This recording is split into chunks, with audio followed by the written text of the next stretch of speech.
मेहनत से तालीम दी है, लेकिन तुम मेरे लायक नहीं हो।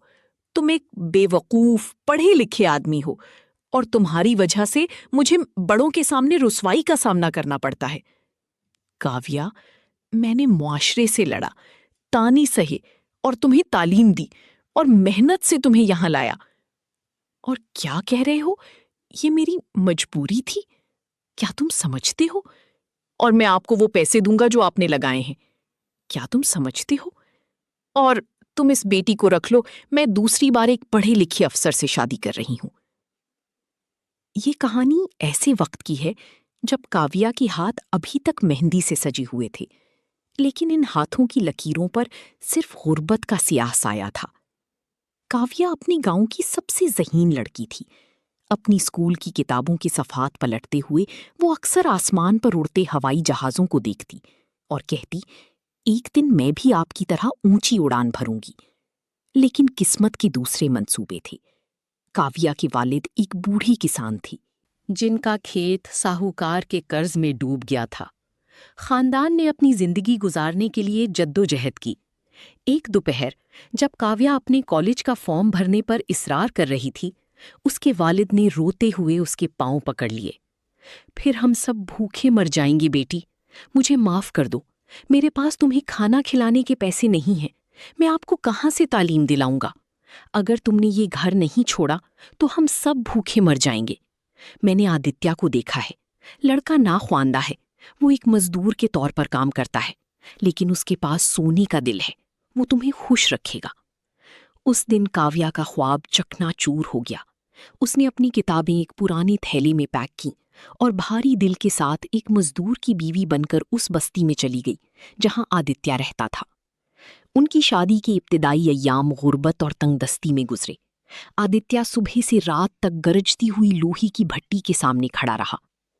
एक रात आदित्य ने देखा कि काव्या खिड़की के पास बैठी है, चांद देख रही है। उसकी आंखों से आंसू बह रहे हैं। उसकी पुरानी किताबें करीब ही बिखरी पड़ी थीं। काव्या, तुम रो क्यों रही हो? क्या मैंने कुछ गलत किया? क्या खाना मुझे अच्छा नहीं लगा, या आपको ये घर पसंद नहीं आया? क्या हुआ? नहीं आदित्य, तुम बहुत अच्छे हो। लेकिन आदित्य, जब भी मैं इन किताबों को देखता हूँ मेरा दिल धड़कता है।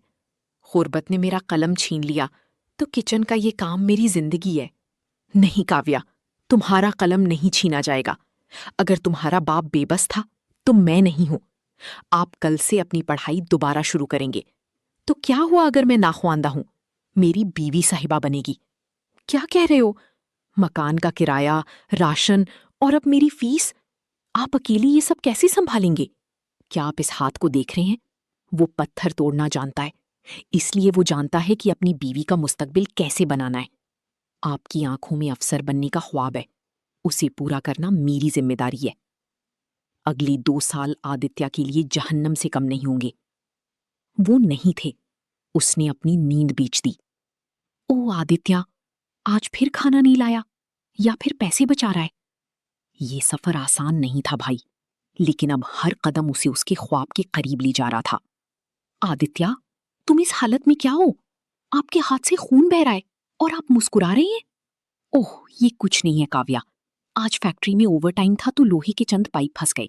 लेकिन अच्छी खबर ये है कि आज मैं उस बड़ी कोचिंग क्लास के लिए अदायगी करने में कामयाब हो गया हूँ। ये लो, कल पैसे जमा करो। इतने पैसे? ये आपकी 3 माह की कमाई है। मेरी कमाई इसके काबिल होगी काव्या, जब तुम इस बड़ी कुर्सी पर बैठोगी। बस मेहनत करो। देखो, साहब की बीवी जा रही है, घर में खाना नहीं है और मैडम अफसर बनना चाहती हैं।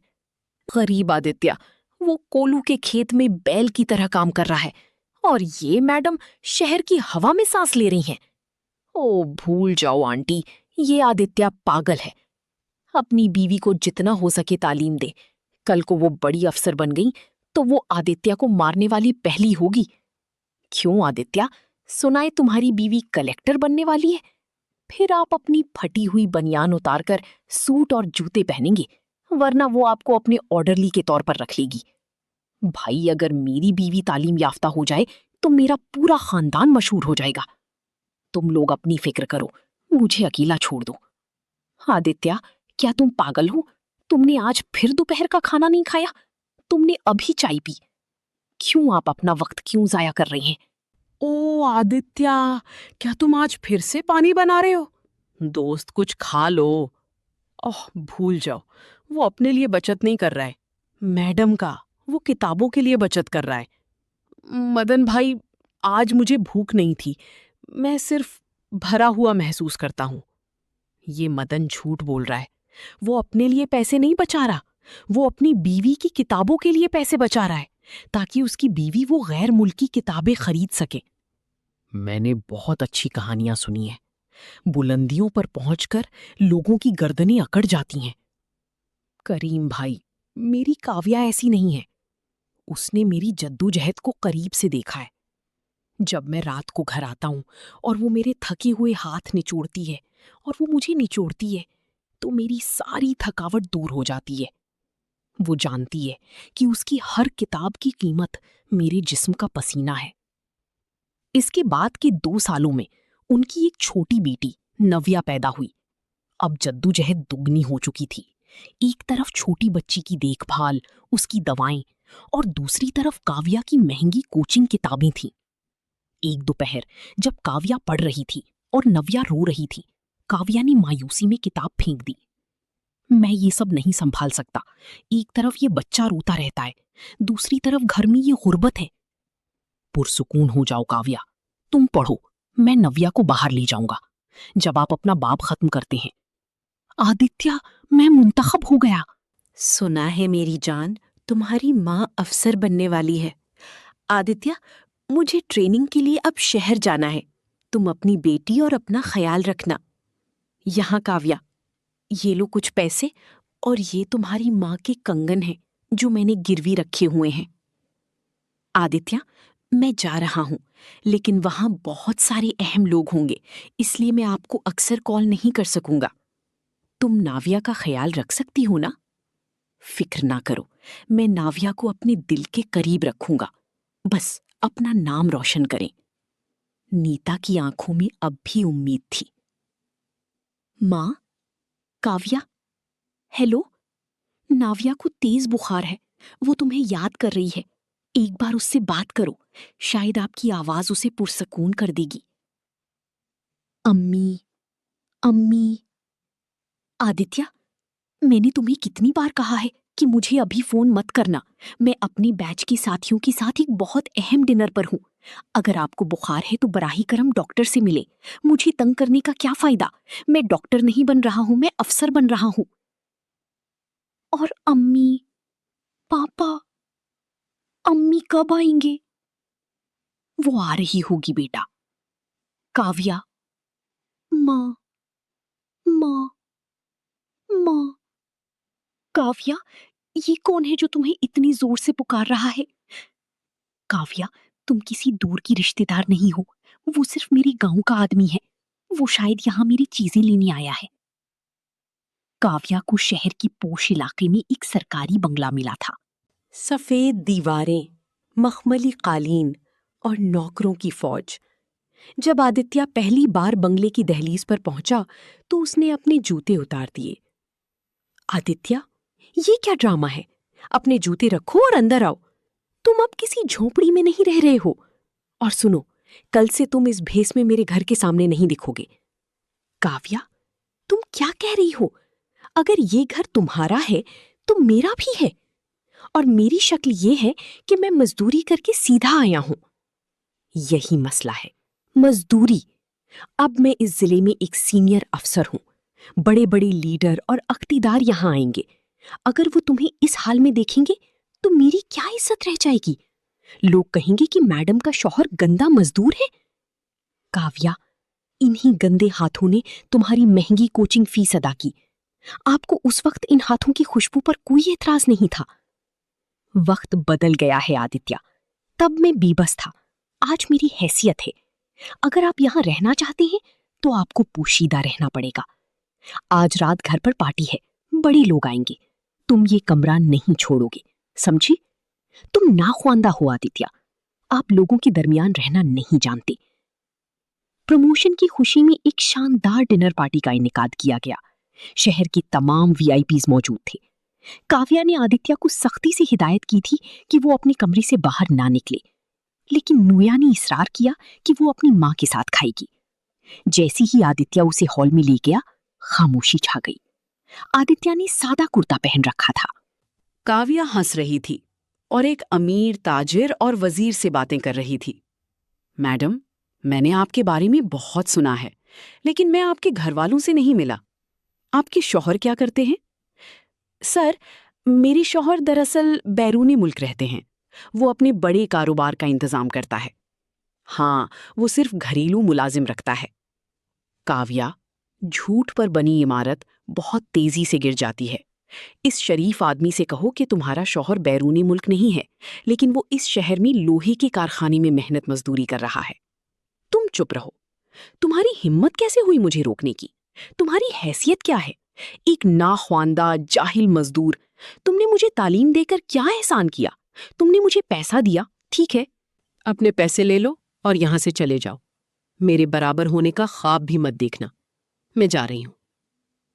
काव्या, आपने आज मुझे सिर्फ थप्पड़ ही नहीं मारा, आपने उस एतमाद को खत्म कर दिया जिस पर मैं दिन में 18 घंटे काम करने के लिए भरोसा करता था।